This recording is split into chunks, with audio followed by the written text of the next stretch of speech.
Assalamualaikum students. Usman Rafiq, HOD Math, Apex Group of Colleges, Daska. Chapter number 1 का lecture number 8 है, जिसके अंदर सबसे पहले डिस्कस करेंगे real line. The real number line is a line that denotes real number on it. तो real line वो होती है जिसके ऊपर रियल नंबर्स को हम डिनोट करेंगे, like this. The point on this line represent real number. The real number include negative number, zero and positive number except imaginary numbers. तो रियल के अंदर imaginary numbers नहीं होंगे, नेगेटिव नंबर भी होंगे, पॉजिटिव नंबर भी होंगे और ज़ीरो भी होगा इसके अंदर. उसके बाद बात आ जाती है कोऑर्डिनेट प्लेन की. The plane made by two mutually perpendicular lines known as coordinate plane. ये एक पूरी प्लेन है, इसके ऊपर दो म्यूचुअली परपेंडिकुलर लाइंस को इंटरसेक्ट करेंगे आपस में. जहाँ पे इंटरसेक्ट करेंगे उसका हम ओरिजिन का नाम कहते हैं. यहाँ पर होता है ज़ीरो, इससे राइट की तरफ पॉजिटिव नंबर और लेफ्ट की तरफ नेगेटिव नंबर, और इससे ऊपर वाई के पॉजिटिव और इससे डाउन में वाई के नेगेटिव नंबर्स होंगे. और इस प्लेन को कार्टेशियन प्लेन भी कहते हैं, रियल प्लेन भी कहते हैं और एक्स वाई प्लेन भी कहते हैं. इसके अंदर एक्स एक्सिस और वाई एक्सिस का नाम है. इसके बाद हमारे पास आ जाता है complex plane. When we represent a complex number on coordinate plane, जब हम किसी कॉम्प्लेक्स नंबर के कोऑर्डिनेट प्लेन के ऊपर डिस्कस करते हैं, then the coordinate plane is called the complex plane. तो तब वो जो कोऑर्डिनेट प्लेन होता है वो कॉम्प्लेक्स प्लेन बन जाता है. कोऑर्डिनेट प्लेन और कॉम्प्लेक्स प्लेन में कुछ ज़्यादा फर्क नहीं है, लेकिन कॉम्प्लेक्स प्लेन में जो वाई एक्सिस होता है उसको हम इमेजिनरी पार्ट के साथ रिप्रेजेंट किया जाता है. वाई एक्सिस को इमेजिनरी और एक्स एक्सिस के ऊपर रियल पार्ट को रिप्रेजेंट किया जाता है. जैसे ये हमारे पास जी एक कॉम्प्लेक्स नंबर है a प्लस बी योटा. तो a जो वो रियल पार्ट है उसको एक्स एक्सिस के ऊपर ड्रा करेंगे, और b जो है वो इमेजिनरी पार्ट है उसको y एक्सिस के ऊपर ड्रा करेंगे. तो इस तरह से इमेजिनरी पार्ट के साथ जो डायग्राम बनेंगे हम उसको ऑर्गन डायग्राम कहते हैं. ऑर्गन डायग्राम रिप्रेजेंट वन और more complex number on the complex plane. एक कॉम्प्लेक्स प्लेन के ऊपर एक या एक से ज़्यादा कॉम्प्लेक्स नंबर को रिप्रेजेंट करते ना, वो ऑर्गन डायग्राम कहलाएगी. इस ऑर्गन डायग्राम के अंदर ये लिखा है आर्गुमेंट जी. आर्गुमेंट जी मतलब कि एंगल है. इसका एक्स एक्सिस के साथ कितना एंगल बनेगा इसको हम फाइंड कर सकते हैं. इसको फाइंड करने के लिए पिछले लेक्चर के अंदर हमने डिस्कस भी किया था. आर्गन जी को tan inverse y over x. आर्गन जी ये एंगल हम लोग फाइंड कर सकते हैं, जिसको हमने पिछले क्लासों में डिस्कस भी किया था. इसके बाद हम नेक्स्ट चलते हैं जी एक्सरसाइज के ऊपर.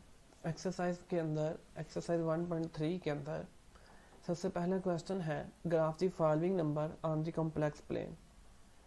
तो ये जो नंबर दिए हुए हैं 8 पार्ट हैं, इन सारे पार्ट्स को एक कॉम्प्लेक्स प्लेन के ऊपर ड्रा करना है. एक कॉम्प्लेक्स प्लेन के ऊपर ड्रा करने के लिए हम सबसे पहले जैसे पहला था 2 प्लस 3 योटा, इसको एक ऑर्डर पेयर के अंदर लिख लेते हैं. जब इसको एक ऑर्डर पेयर के अंदर लिखेंगे वो बन जाएगा 2 and 3. 2 3. अब इसको एक कॉम्प्लेक्स प्लेन के ऊपर हमने ड्रा करना है, प्लेन के ऊपर. तो इस तरह से हम इसका ग्राफ बनाएंगे. इसके अंदर स्केलिंग कर लेंगे खुद से ही. x क्या है, रियल पार्ट 2 है, तो यहाँ पर हम लेट कर लेते हैं कि 2 इज हेयर. और y क्या है 3 इज इमेजिनरी पार्ट को y एक्सिस के ऊपर ड्रा करेंगे. 3 is here, 2 is here, then point में बी आर है. तो ये जो पॉइंट है इसको हमने एक ग्राफ के ऊपर ड्रा करना था, same as it is 2 and -3 iota. और इसका जो ऑर्डर पेयर बनेगा वो है 2 और -3. 2 और -3 के अंदर 2 is a positive and 3 is a negative, यानी कि x पॉजिटिव y नेगेटिव. तो 2 इज हेयर एंड 3 -3 है। तो 2 और 3 से इसको ड्रा कर लेंगे, वो ये वाला पॉइंट बन जाएगा यहाँ पर। सेम इसी तरह -2 -3 दोनों नेगेटिव हैं, x भी नेगेटिव y भी नेगेटिव, ये फोर्थ क्वाड्रेंट के अंदर आ जाएगा और इसके बाद थर्ड क्वाड्रेंट के अंदर आ जाएगा। और इसके बाद -2 और 3 x नेगेटिव y पॉजिटिव, ये सेकंड क्वाड्रेंट के अंदर आ जाएगा। इसी तरह अगर -6 की बात की जाए, -6 को हम ऐसे लिख सकते हैं -6 + 0 योटा, तो इसका ऑर्डर पेयर होगा -6 और 0। अगर हम इसको एक ग्राफ के ऊपर ड्रा करना चाहें, x है -6, तो -6 फर्ज कर लिया कि वो यहाँ पर है, और y क्या है 0, y 0 0 यहाँ पर ओरिजिन पे ही रहेगा, तो इसी प्लेन के ऊपर है, ये पॉइंट यहीं का यही रहेगा। इसी तरह 1 अयोटा, अयोटा को हम लिख सकते हैं 0 + अयोटा, और अगर इसको एक ऑर्डर पेयर के अंदर कन्वर्ट करें तो ये बन जाएगा 0 और 1। 0 1 को रिप्रेजेंट करने के लिए x 0 और y 1, तो ये यहाँ पर आ जाएगा, ये बस यही पॉइंट है। इसी तरह कॉम्प्लेक्स प्लेन ऑर्डर पेयर में इसको लिख लेंगे 3/5 - 4/5, इसको फ्रैक्शन में लिख लेंगे 3/5 को 0.6 और -0.2, तो इसको भी हमें ग्राफ के ऊपर इसी तरह से रिप्रेजेंट कर लेंगे -5 और -6 अयोटा। तो इसको भी दोनों नेगेटिव हैं, दोनों नेगेटिव होने की वजह से ये फोर्थ क्वाड्रेंट के अंदर आ जाएगा, -6 और minus. Question number 2, find the multiplicative inverse of the following numbers. इनका मल्टीप्लिकेटिव इनवर्स फाइंड करना है, जैसे -3 अयोटा। तो पहला पार्ट है -3 अयोटा का, इसको हम लेट कर लेते हैं z = 0 - 3 अयोटा। अगर हम इसके ऑर्डर पेयर बनाएंगे वो बनेगा 0 और -3। तो मल्टीप्लिकेटिव इनवर्स फाइंड करने के लिए हमारे पास एक फार्मूला था, अगर दो नंबर दिए जाएं ऑर्डर पेयर, एक दिया जाए AB, तो is a/a² + b² - b/a² + b²। इसके अंदर a और b की वैल्यूज को पुट करेंगे, a की जगह पे 0 और b की जगह पे -3। 0/0 + 9, ये -3 और इसका माइनस प्लस हो जाएगा 3/0 + 9, तो 0 1/3 और 0 + 1/3 अयोटा। ये इसकी सिंप्लीफाई फॉर्म। नेक्स्ट है 1 - 2 अयोटा।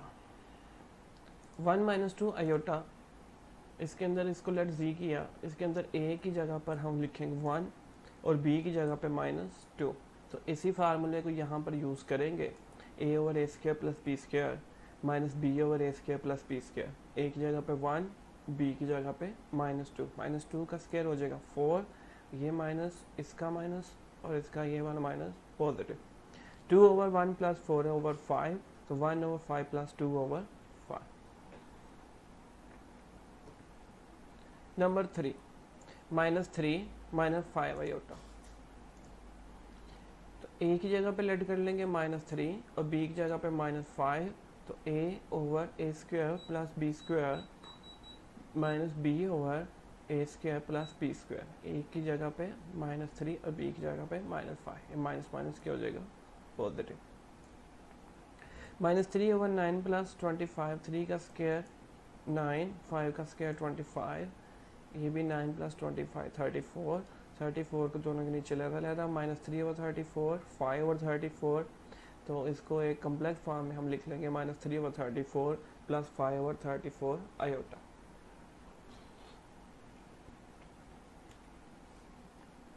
नंबर 4, 1 और 2, ये ऑर्डर पेयर में ही पहले ही ऑलरेडी गिवन है हमें, तो इसके अंदर जो a है वो 1 है और b है वो 2 है। a और b को यहाँ पे इस फार्मूले के अंदर हम पुट करेंगे, तो ये हमारे पास फार्मूला बन जाएगा 1/1 का स्क्वायर + 2 का स्क्वायर, ये -2, क्योंकि इस फार्मूले के अंदर हम माइनस लगाते हैं मल्टीप्लिकेटिव इनवर्स फाइंड करने के लिए। तो -2/1 का स्क्वायर + 2 का स्क्वायर, तो 1 2 का स्क्वायर 4, 4/1 5, -2/5 1/5 प्लस इस फार्मूले का है, और माइनस ये एक नेगेटिव वैल्यू है, इसलिए -2/5 अयोटा। क्वेश्चन नंबर 3, सिंप्लीफाई करना है अयोटा 1 0 1। तो कम्प्लेक्स नंबर को सिंपलीफाई करने के लिए हम क्या करते थे पिछले क्वेश्चनों में भी कि ये जो एक ऑड नंबर है इसके करीब तर जो इवन नंबर है उसको लहदा कर लेंगे, जैसे 101 से 100 को लहदा डॉट आयोटा।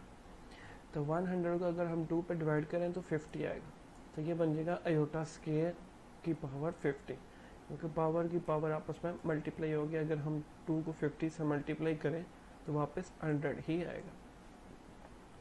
तो iota square is equal to -1 और -1 की पावर 50, 50 इज इवन नंबर। अगर नेगेटिव वैल्यू की पावर एक इवन नंबर आ जाए तो वो पॉजिटिव हो जाता है। 1 को आयोटा से मल्टीप्लाई करेंगे तो कोई फ़र्क नहीं पड़ेगा, क्योंकि ये एक मल्टीप्लिकेटिव आइडेंटिटी है, तो आयोटा इसका आंसर आ जाएगा। नेक्स्ट है आयोटा की पावर -3। तो नेगेटिव पावर को पॉजिटिव करने के लिए इसको 1 ओवर आयोटा क्यूब लिख लेंगे।